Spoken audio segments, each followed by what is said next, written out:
Hello, guys, and welcome to another episode of Reecee News. And this week, it's basically Pikmin news, since both topics are about Pikmin. So, the first topic here is about the developer interview that Nintendo recently published about Pikmin 4, and this includes, Miyamoto as well as the Pikmin 4 development team.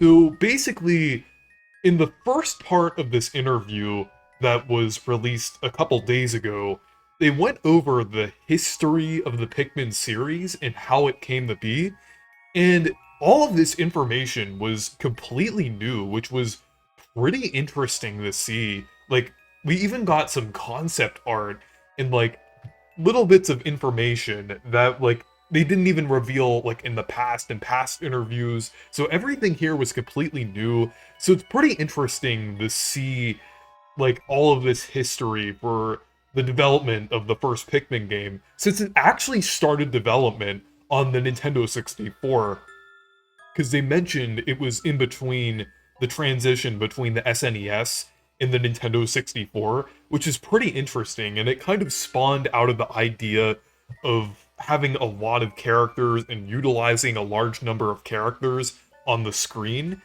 So their original idea was to have these creatures with AI chips that you would switch out for things like combat, heal, helping, emotions, and things like that. And the character designs that they showed are kind of similar to Yoshi characters, like from Yoshi's Island. So I thought that was pretty cool. It was really cool seeing like the original concept for what Pikmin were gonna look like. So I thought that was pretty cool. I really like the designs there. They have like a red nose and a blue body and like these cute eyes. These cute little characters, I think they're pretty cool. We're definitely going to see a lot of fan art from them from Pikmin and Nintendo fans. So I thought that was pretty cool that they showed that. Like, one of the developers even said that they were kind of Yoshi-like in the interview, which was pretty cool. So then they showed some other concept art for Pikmin and everything, and then the other concept art kind of looks more like the final version of Pikmin, but still a lot different, since they kind of look a little more eerie and weird.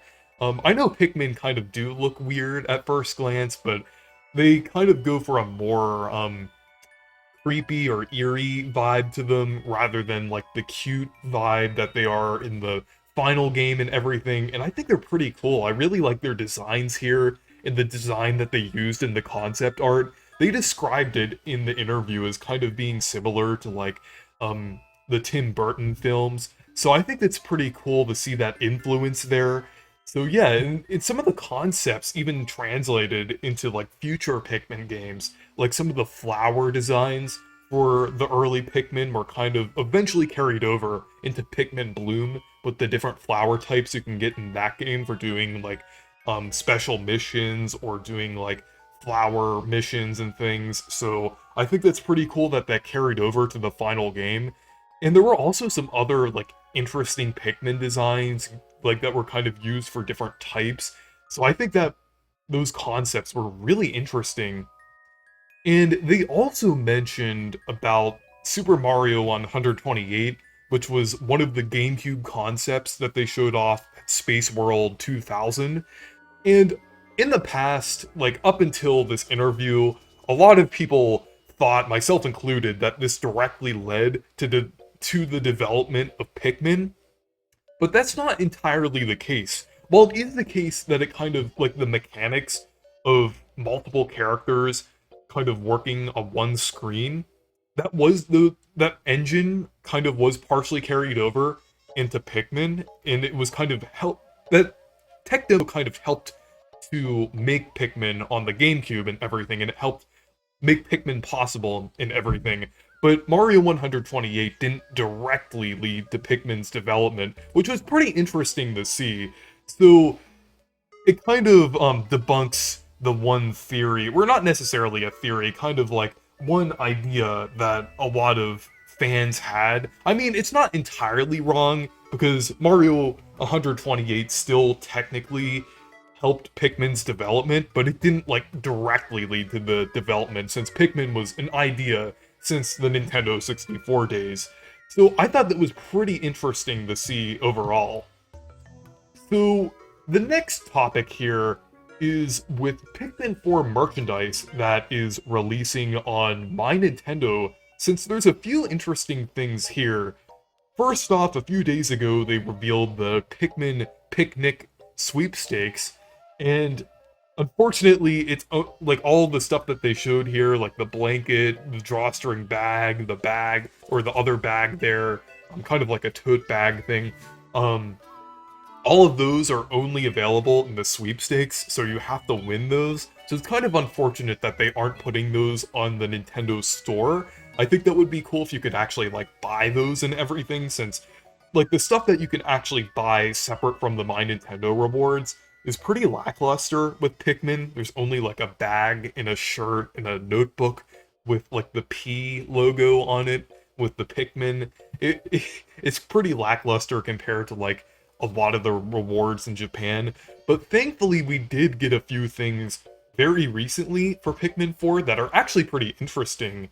So with the My Nintendo Rewards program, we actually got some Pikmin 4 stickers, like with Ochi and then the Pikmin and everything, and then a kitchen towel, which is pretty cool. You could also technically use that as like a microfiber cloth or just like a towel or a cloth in general. They just kind of show it as a kitchen towel, but you could really use it as multiple things. I'm probably going to use it as like a microfiber cloth to clean off like my electronics and things. But it's pretty cool. You could use it as a kitchen towel or like a hand towel. So I think that's pretty cool. And the other thing that they're adding, like the final thing, is Pikmin 4 shoe charms, which I think is pretty cool. So basically, you can put them on like Crocs or shoes, and then they include like the 3 base Pikmin, like the red, blue, and yellow. They're doing like different poses. So I think that's pretty cool that they're doing that.